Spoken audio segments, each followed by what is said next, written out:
Welcome to house of Aadhya. இன்றைக்கி நம்ம recipe பார்க்க போகிறது இல்லைங்க. இன்றைக்கி ஒரு முக்கியமான ஒரு இன்ஃபர்மேஷன் நம்ம தெரிஞ்சுக்கலாம். உலகத்துலேயே கோகோனட் நிறைய விளையிறதுல இந்தியா தான் செகண்ட் பிளேஸில் இருக்குது. ஸோ தேங்காய் மரத்தை தென்னை மரத்தை நம்ம கற்பக விருட்சம் அப்படின்னு சொல்லுவோம். ஏன்னா தென்னை மரத்துலேருந்து வர எல்லா பை ப்ராடக்ட்ஸில் இளநீ, தேங்காய், அதுலேருந்து வர மட்டை எல்லாமே யூஸ்ஃபுல்லாக இருக்கும். நிறைய ஹெல்த் பெனிஃபிட்ஸும் இருக்குது, அதில் நிறைய மருத்துவ குணங்களும் இருக்குது. அதில் இப்போ நம்ம ரீசெண்டாக பார்த்தீங்கன்னா நிறைய ரோடுகளை தெரு ஓரத்துலையும் பார்க்கலாம், நிறைய வண்டிகளில் கூட இந்த மாதிரி நீங்கள் பார்த்துருப்பீங்க. இது தென்னம்பூ அப்படின்னு சொல்லலாம், இது தேங்காய் பூ அப்படின்னு சொல்லுவாங்க. இதை இங்கிலீஷில் ஸ்ப்ரவுட்டட் கோகோனட் அப்படின்னு சொல்கிறோம். ஸோ இதை பற்றின இன்ஃபர்மேஷன் தான் இந்த வீடியோவில் நீங்கள் பார்க்க போகிறீங்க. இதை நீங்கள் ஸ்கிப் பண்ணாமல் கடைசி வரைக்கும் பாருங்கள்.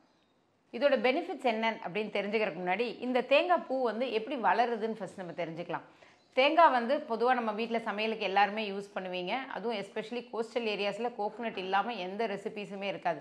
ஸோ இந்த தேங்காய் நல்லா மெச்சூர் ஆனதுக்கப்புறம் அந்த மட்டையோட மண்ணில் வச்சோன்னா இது அப்படி உங்களுக்கு ஸ்ப்ரவுட்டாக வந்துடும். ஒரு 2 மாதத்தில் இது வந்துடும். இதுதான் தென்னை மரமாகவும் ஆகுங்க. இதை இதில் நம்ம கட் பண்ணி பார்க்கும்போது இதுக்குள்ளே ஒரு எம்ப்ரியோ அப்படின்னு கரு மாதிரி இருக்கும். அதுதான் தேங்காய் பூ அப்படின்னு சொல்கிறோம். இப்போ இதில் எப்படி இந்த கரு உருவாகுது அப்படின்னு பார்த்தீங்கன்னா, உள்ளே இருக்கிற தண்ணி, நம்ம தேங்காய் உடைக்கும் போது தண்ணி இருக்கும், அந்த தண்ணி தான் உங்களுக்கு அது பூவாக மாறி வருது. ஸோ இந்த தேங்காயில் என்னென்ன பெனிஃபிட்ஸ் இருக்குங்கிறதையும் இப்போ நம்ம பார்க்கலாம். இப்போ பாருங்கள், இந்த கோகோனட் பூ எவ்வளோ அழகாக வந்திருக்குன்னு. நல்லா சாஃப்டாக இருக்கும், ஸ்பாஞ்சியாக இருக்கும். இந்த டெக்ஸ்சர் நல்லா ஒரு ஸ்பாஞ்ச் மாதிரி இருக்கும். ஸ்வீட்டாக கூட ரொம்ப ஸ்வீட்டாக இருக்கும்லாம் சொல்ல முடியாது, ஏன்னா கோகோனட்டோட ஸ்வீட்னஸ் இதில் இருக்காது. ஆனால் இதில் நிறைய ஹெல்த் பெனிஃபிட்ஸ் இருக்குது இந்த கோகோனட் பூ. இதை ஃபஸ்ட்டு நம்ம இப்போ பிரித்து எடுத்துகிட்டு உங்களுக்கு நான் காட்டுறேன். ஸோ இந்த கோகோனட் பூ இதை கோகோனட் ஸ்ப்ரவுட்டுன்னு சொல்லுவோம், கோகோனட் ஆப்பிள்னு சொல்லலாம், தேங்காய் பூ. இது நிறைய நீங்கள் இப்போல்லாம் ரோட் சைட்லேயும் பார்ப்பீங்க, வண்டியிலலாம். இதில் நிறைய ஹெல்த் பெனிஃபிட்ஸ் இருக்குது. இதில் ஃபஸ்ட்டுன்னு பார்த்தீங்கன்னா தைராய்டு ப்ராப்ளம் இருக்கிறவங்களுக்கு இது ரொம்ப ஹெல்ப்ஃபுல்லாக இருக்கும். ஸோ தைராய்டு கிளாண்ட் நல்ல ஃபங்க்ஷன் ஆகிறதுக்கும், ஏன்னா ஹைப்போதைராய்டிசம், ஹைப்பர் தைராய்டிசம் அந்த மாதிரி நிறைய தைராய்டு இஷ்யூஸ் இருக்கிறவங்க இதை ரெகுலராக சாப்பிட்டுட்டு வாங்க. கண்டிப்பாக உங்களுக்கு அந்த ஃபங்க்ஷன் கிளாண்ட் உங்களுக்கு நார்மலாக ஃபங்க்ஷன் ஆக ஆரம்பிக்கும். அதுக்கப்புறமா இதில் வெயிட் லாஸ்க்கு ரொம்ப ஹெல்ப்ஃபுல்லாக இருக்கும். எஸ்பெஷலி வெயிட் லாஸ்க்கு நம்மளுக்கு நிறைய நார்ச்சத்து இருக்கிற ஃபுட்டு சாப்பிடணும்னு சொல்லுவோம். ஸோ அதில் இதே மாதிரி இதில் ஃபைபர் கண்டென்ட் ஜாஸ்தி இருக்கிறனால உங்களுக்கு ஒரு ஃபுல்னஸ் கொடுக்கும் இந்த மாதிரி கோகோனட் சாப்பிடும்போது. பட் நீங்கள் கோகோனட் சாப்பிட்டா வெயிட் போட்டுருமா அப்படின்னு பார்க்கும்போது அந்த ரெகுலர் கோகோனட்டை விட இதில் கேலரிஸ் ரொம்ப கம்மியாக இருக்கிறனால உங்களுக்கு வெயிட் லாஸ்க்கு ரொம்ப ஹெல்ப்ஃபுல்லாக இருக்கும். அதுக்கப்புறமா இதில் விட்டமின் சி ரொம்ப ஜாஸ்தி. பொதுவாக விட்டமின்ஸ் அண்ட் மினரல்ஸ் இதில் ரொம்ப ஜாஸ்தி இருக்குது. அதில் vitamin C and B complex vitamins ஜாஸ்தி இருக்குது.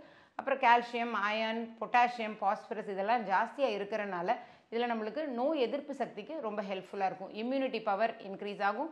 குழந்தைகளும் நிறைய இதை எடுத்துக்கலாம். சின்ன குழந்தைகள்லேருந்து பெரியவங்க வரைக்கும் யார் வேணால் இதை சாப்பிட்லாம். இது நிறைய ஹெல்த் ப்ராப்ளம் இருக்கவங்க தான் சாப்பிடணும்லாம் கிடையாது. ஸோ அதனால் உங்கள் வீட்லேயே நல்ல ஒரு முத்தின தேங்காய் இருந்தது அப்படின்னா, நீங்கள் நல்ல தென்னந்தோப்பெல்லாம் வச்சுருக்கீங்க அப்படின்னா, நீங்கள் வீட்லேயே கூட ஒரு சின்னதாக உங்களோட கார்டன் இருந்ததுன்னா அதில் நீங்கள் வச்சு நீங்களே ஒரு 2 மந்த்ஸில் பார்த்தீங்கன்னா சூப்பராக இந்த தேங்காய் பூ ரெடி ஆகும். இது ரொம்ப ஹெல்த் பெனிஃபிட்ஸ் நிறைய இருக்கிறனால இதை நீங்கள் ரெகுலராக சாப்பிட்டுட்டு வரலாம். இதில் வெயிட் லாஸ் மட்டும் இல்லாமல் இதில் டயபெட்டிஸ் இருக்கிறவங்க, நார்மலாக பிளட் சுகர் லெவல் ஜாஸ்தியாக இருக்கவங்களுக்கு இன்சுலின் செக்ரேஷன் நல்லா இருக்கணும். ஸோ இன்சுலின் ப்ராப்ளம் இருக்கிறனால தான் அவங்களுக்கு பிளட் சுகர் லெவல் ஜாஸ்தியாக வரும். ஸோ இன்சுலின் செக்ரேஷனுக்கும் இந்த தேங்காய் பூ ரொம்ப ஹெல்ப்ஃபுல்லாக இருக்கும். ஸோ அதனால் பிளட் சுகர் லெவல் ஜாஸ்தியாக இருக்கிறவங்க இதை ரெகுலராகவே அவங்க டயட்டில் ஆட் பண்ணிக்கிட்டே வரலாம். அதே மாதிரி இதில் ஆன்டிஆக்சிடென்ட் ப்ராப்பர்ட்டிஸ் ஜாஸ்தி இருக்கிறனால ஆன்டிஆக்சிடென்ட் ப்ராப்பர்ட்டிஸ்னால ஃப்ரீ ரேடிக்கல்ஸை அது டெஸ்ட்ராய் பண்ணும்.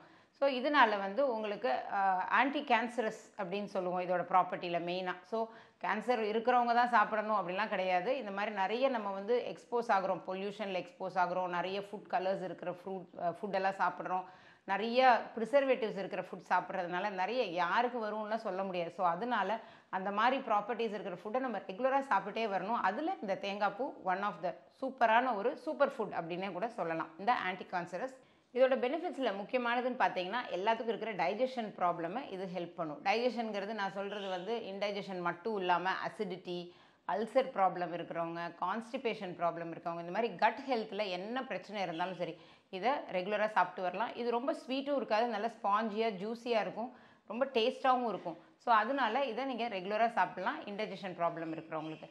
அதே மாதிரி கொலஸ்ட்ரால் ஜாஸ்தி இருக்கிறவங்க தேங்காய் சாப்பிடக்கூடாதுன்னு சொல்லுவோம். ஆனால் அது வந்து LDL cholesterol, that is low density லிப்போப்ரோட்டீனை இன்க்ரீஸ் பண்ணும். அது கெட்ட கொலஸ்ட்ரால்னு கூட சொல்லுவோம். ஆனால் இந்த தேங்காய் பூ வந்து ஹை டென்சிட்டி லிப்போப்ரோட்டீன், அதாவது நல்ல கொலஸ்ட்ராலை இன்க்ரீஸ் பண்ணி கொடுக்கும். ஸோ அதனால் ஹார்ட் ஹெல்த் நல்லாயிருக்கும். அது மட்டும் இல்லாமல் இதில் பொட்டாசியம் ஜாஸ்தி இருக்கிறனால நம்மளுக்கு பிளட் ப்ரெஷரை மெயின்டைன் பண்ணுறதுக்கும் இந்த தேங்காய் பூ ரொம்ப ஹெல்ப்ஃபுல்லாக இருக்கும். அதுக்கப்புறம் ஹார்மோனல் இம்பேலன்ஸில் நம்ம பேசும்போது பொதுவாக லேடிஸ்க்கு இருக்கிற முக்கியமான ப்ராப்ளம் பார்த்திங்கன்னா இர்ரெகுலர் மென்சுரல் சைக்கிள் இல்லை மென்சுரல் ப்ராப்ளம்ஸ் இருக்கிறவங்க எல்லாத்துக்குமே இந்த தேங்காய் பூ ரொம்ப ஹெல்ப்ஃபுல்லாக இருக்கும். ஏன்னா ப்ரொஜெஸ்ட்ரான், ஈஸ்ட்ரஜான், இந்த பேலன்ஸ், இந்த ஹார்மோன்ஸ் வந்து பேலன்ஸ் பண்ணி கொடுக்கும் இந்த தேங்காய் பூ. ஸோ அதனால் இர்ரெகுலர் பீரியட்ஸ் இருக்கிறவங்களும் சரி இந்த பூவை வந்து ரெகுலராக நீங்கள் ஃபுட்டில் எடுத்துகிட்டு வந்துடலாம். அதே மாதிரி இது பொதுவாக லேடிஸ்க்கு ரொம்ப ரொம்ப பிடிக்கும் இந்த தேங்காய் பூ. நான் இப்போ சொல்ல போகிற பெனிஃபிட்டை கேட்டிங்கன்னா, ஏன்னா இது வந்து ஆன்டி ஏஜிங் ப்ராப்பர்ட்டி நிறையா இருக்குது. ஸோ ஸ்கின்ல இருக்கிற கொலாஜன், ஸ்கின்ல இருக்க மெயின் ப்ரோட்டீனான கொலாஜன் டெவலப்மெண்ட்டுக்கு இந்த பூ வந்து ரொம்ப ஹெல்ப்ஃபுல்லாக இருக்கும்.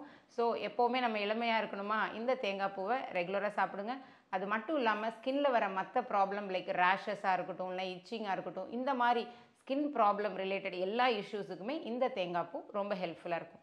ஸோ இந்த வீடியோவில் தேங்காய் பூ பற்றின பெனிஃபிட்ஸ் கேட்டிருப்பீங்க. உங்களுக்கு ஏதாவது டவுட் இருந்ததுன்னா கண்டிப்பாக கமெண்ட் செக்ஷனில் கேளுங்க. Will be very happy to answer you. அது மாதிரி இது மாதிரி வேறு என்னென்ன மாதிரி டாபிக் எடுத்து பேசலாங்கிறதையும் எங்களுக்கு கமெண்ட் செக்ஷனில் சொல்லுங்கள். தேங்க்யூ.